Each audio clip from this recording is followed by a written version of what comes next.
Okay, welcome back to our class, students. Today we'll talk about. Okay, in the last class we talked about how emergency was declared and who declared it, why it was declared. So today we'll talk about something that happened during the emergency and after emergency was declared, and how did it affect our political scenario in the country. So here we are going to talk about something that happened during the emergency, some of the misdeeds that was done by the government during the emergency. Power it get vested into the hands of a few elite groups, those who were so close with Mrs. Indira Gandhi. Even her sons started getting involved into the politics, though he was not being elected, and then he became like a dictator also, Sanjay Gandhi. So that was one of the allegations that was put against the government during the emergency. Secondly, there was some fault programs that was introduced by Mrs. Indira Gandhi and her few elite groups in order to satisfy the resentment of the people of this emergency. Some of the measures, this was called as 20-point program,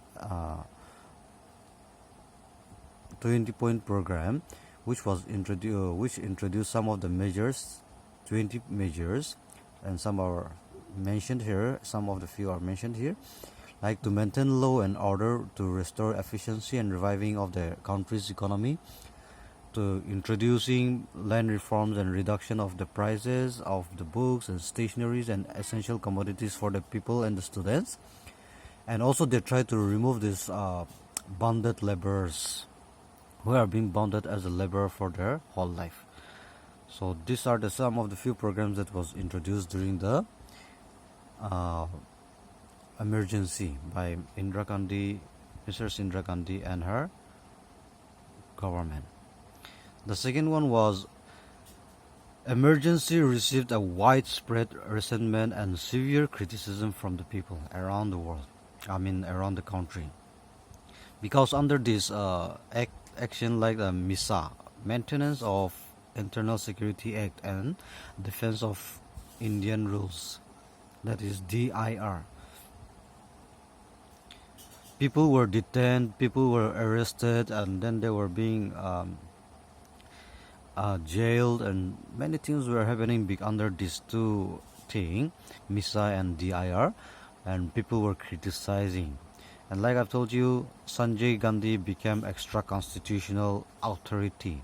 He was not even elected as a prime minister or whatever, but he started getting involved, and then he started he started acting many as an extra constitutional authority, and then he started acting like an autocratic ruler, dictatorship.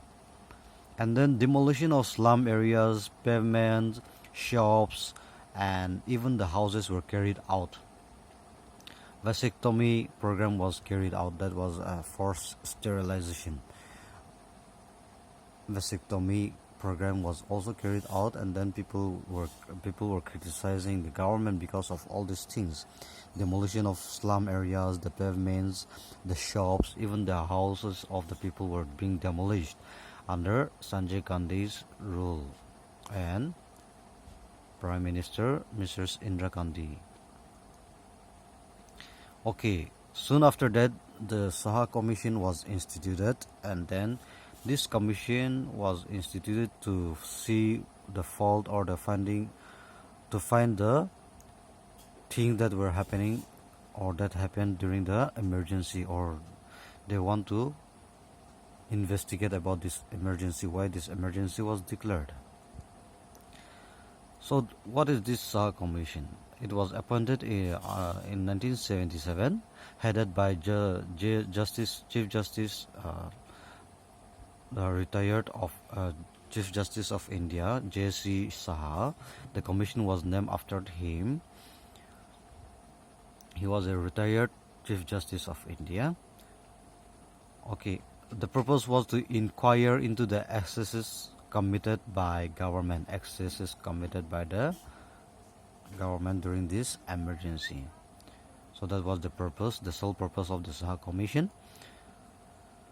Let's see what were the findings, or what did the Saha Commission reported about the emergency. The findings of the Saha Commission. The first one was it alleged the emergency, saying that this emergency was declared not because India was in danger, but Indra was in danger. That was the first allegation that was made by the Saha Commission. That means it was just declared to save Indira Gandhi, Mrs. Indira Gandhi herself, because she was declared as practicing malpractices during the election, and her election was declared as null and void, and she could not become a prime minister. So in order to save herself, this emergency was declared. That was the first finding of the Saha Commission. The second one was emergency was declared without referring to the Union Cabinet Ministers, but only her decision. So like I've told you, even in the previous classes, she did not refer anything to her Union Cabinet Minister, because emergency cannot be declared without referring to the cabinet, without a thorough discussion. But here, under this 1975 emergency, she did it on her own decision, and then she never referred to the cabinet minister. That was the second finding. Electricity to all the major newspaper offices were disconnected, which was not authorized by any law or regulation in the country or in the Constitution of India.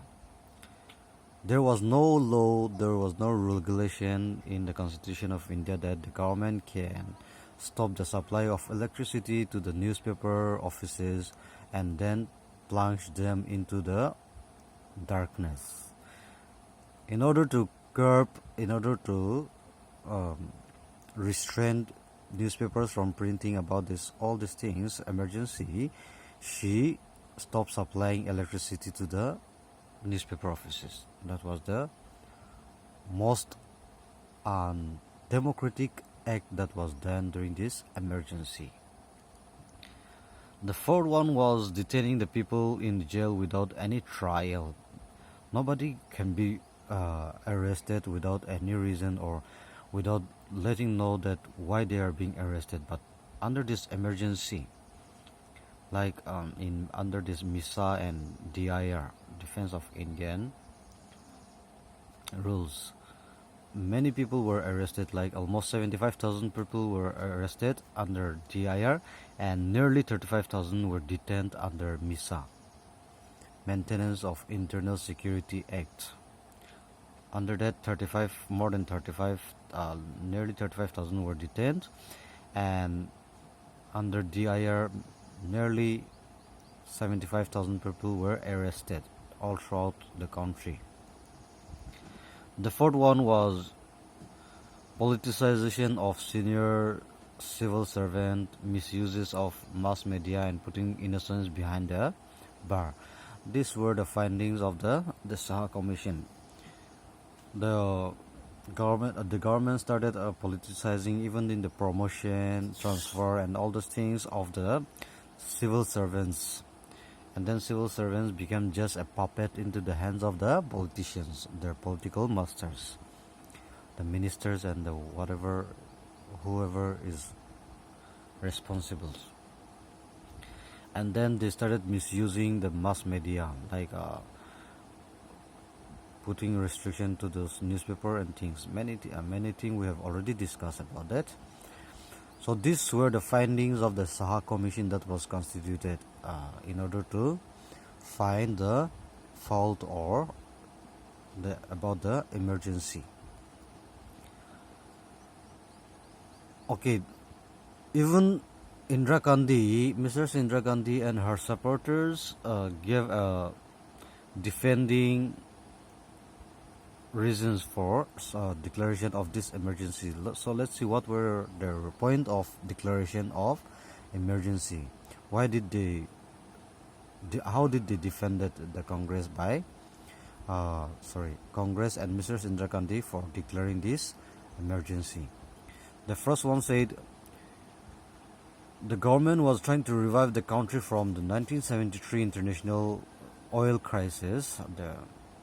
But the opposition, they started launching movements like this Bihar and Gujarat movement, which we have already discussed. So the government of the Congress, they alleged that the government of Mr. Indira Gandhi was trying to help India to get back to its feet after this international oil crisis of 1973. But the opposition, they started making some scenes through this Gujarat and Bihar movement, and because of that, emergency was needed to be declared. That was the first defending point given by the Congress and Mrs. Indira Gandhi government and her supporters. The second one was Jayaprakash Narayan called to disobey the illegal orders to civil police and military personnel, proving a grave threat to the country. So the second point they given out was this Jayaprakash Narayan, the leader of the opposition, he started asking people, the civil servants, the police and military personnel not to obey the government which was in the power, and that was a very great threat to the country's peace and security. So emergency was needed to be declared. That was the second point that was given by the supporters of the Mrs. Indira Gandhi. The third was communal and feudal forces put up hindrance for implementation of the progressive programs such as nationalization of bank and rural area. Communal things and feudal processes, all these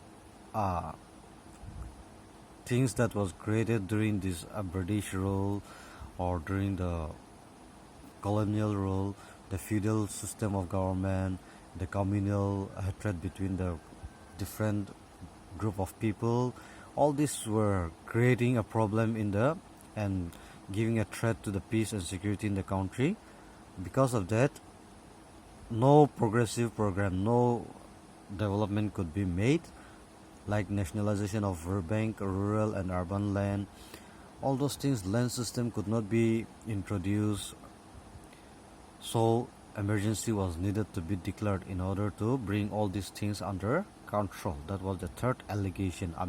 That was the third defending point given by the Congress and her party, led by Mrs. Indira Gandhi. Okay, they says that nation is more important than democracy. Even though we have to sacrifice democracy, our country need to be intact, or our country need to be as one. So even though this democracy emergency was unconstitutional, undemocratic, they have said that democracy or is less important than the country. So this country, they need to, in order to curb all these things, all these points, the first 3 points, they have to sacrifice even the democracy to keep the country India as one. So that was the fourth point that was given out by the Congress party led by Mrs. Indira Gandhi, defending why emergency was declared. Okay, what happened after what happened to the politics after our emergency was declared? Now this emergency exposed the strength and weaknesses of Indian democracy. It also exposes the timidity or the undetermined character of the Indian civil servants and police personnel, weakness of the judiciary also, because all those people, they become just a mere puppet into the hands of the politicians. So this emergency opened the eye for the people of India about how weak our democracy was, Indian democracy was, and how weak and scared are the Indian civil servants and the police personnel, and also how weak was the judiciary during the emergency. The second one was this Fanish Varnat Renu. He was a noted Hindi writer. She even returned her Padma Shri award in against of protesting against the emergency declared by Mr. Indira Gandhi. Saha Commission termed this emergency as a fraud on the people of India. So all these things happened after the emergency. So in 1977, new Lok Sabha election was held, and then in this Lok Sabha, the first non-Congress government came into power under the grand alliance of the opposition party. All the opposition leaders, they came together as one in 1977 election, and then they came together as one, and then they tried to overthrow the Congress government, which was successful. And then under the prime ministership of Morarji Desai and the leadership of Jayaprakash Narayan, Janata Party was formed, and then it came to the power in 1977. That was the first non-Congress government that came to power in India. But the sad thing was, it lasted only for 18 months. Only like 1.5 year or so. And then why it failed was there was a lot of internal bickering among the Janata leaders. All of them, since many of the all the opposition party, they came together. All of them, they wanted to become a prime minister, so they wanted to pull down one another and then become a leader or the prime minister. And because of all those things, they could not stand together as long for a long time, and then they fell down right after 18th month. And then new election was held in 1980, and then this new election after the fall of Janata government, Indira Gandhi government came up, and then they termed this Janata government as Khichdi Sarkar, means a mixture of all the things. It was not stable, it's a rubbish government. And then in 1980, Indira Gandhi was reinstalled into the power, and then the Congress government came to the power again in the mid 1980s. The new election was held, leading to fresh election, which was held in 1980. Indira Gandhi, the government gave this new slogan called Indira Bulao and Desh Bachao. The Janata government gave the slogan like Indira Hatao Desh Bachao. Now Indira Gandhi and her party made a new slogan called Indira Bulao and Desh Bachao. Reinstalled Indira Gandhi and then save your nation. That was something like that. Okay, what was the legacy of emergency that was declared in 1977 and the party system in India after that? How did it change the party system in India? So let's see. Non-Congress government, non-Congressism spirit came up after this emergency was declared, and then the opposition, they started joining hand, coming together, and then after this emergency they came together, and then they make sure that not one single vote of non-Congress was wasted.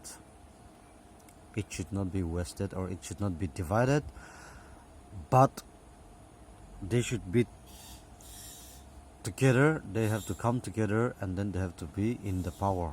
in order to throw away the government of the Congress. That was successful. Like I've told you already, that was successful, but it lasted only for a short period of time. But however, the non-Congressism spirit emerged after this declaration of emergency. That was one of the legacy of emergency.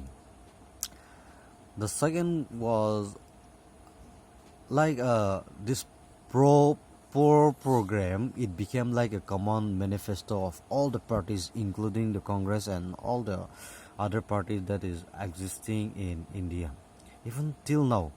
Like every party, they will say that we will try to work for the upliftment of the poor farmers, the Dalits, or whatever.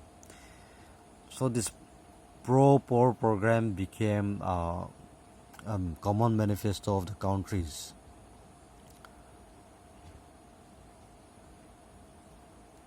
The third one was emergency.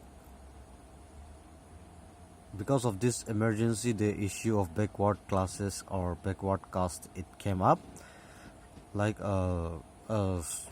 poor backward caste leader like R.N. Yadav and Kapori, they started bringing up these issues that they should be given some recognition, or there should be some different thing about this backward caste and classes.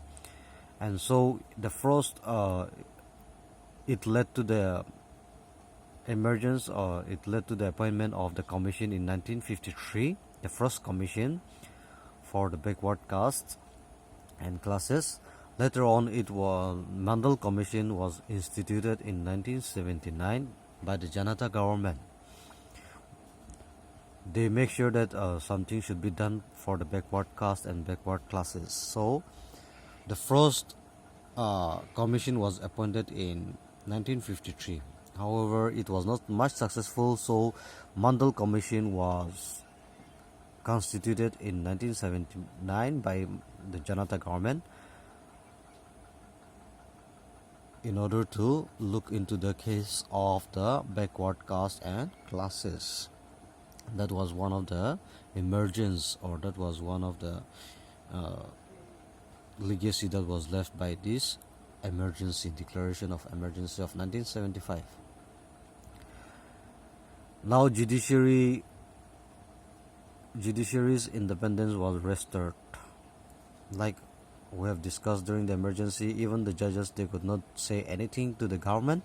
However, when the Janata Party came to the power in 1977 election, they restored the independence of, or the independency of the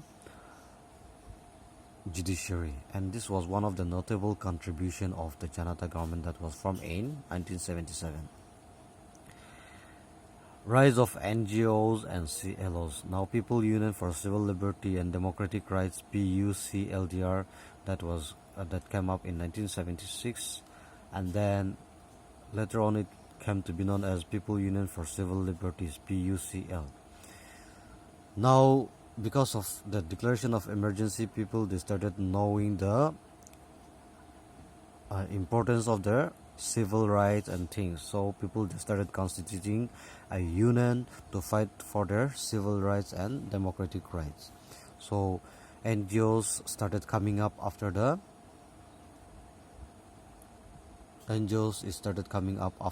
emergency was declared in India. Okay, Human Rights Commission was constituted in 1993 by the government of India.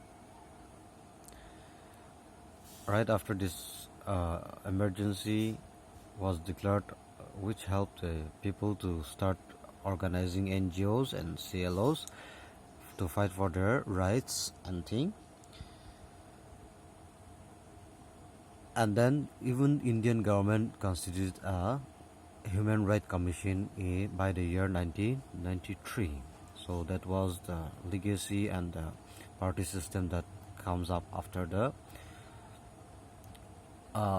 emergency. Now regarding the party system, because of this emergence of backward castes and tribes, many small parties started emerging, and then even till these days we can see there are small parties basing on the caste and tribes or whatever.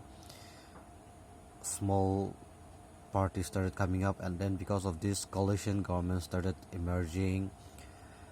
None of the big party they could secure absolute majority, so they have to join hand with the small party, and then they have to form a coalition government. So after this emergency and then issue of this backward caste and tribes, all these things, it started affecting the political scenario of India.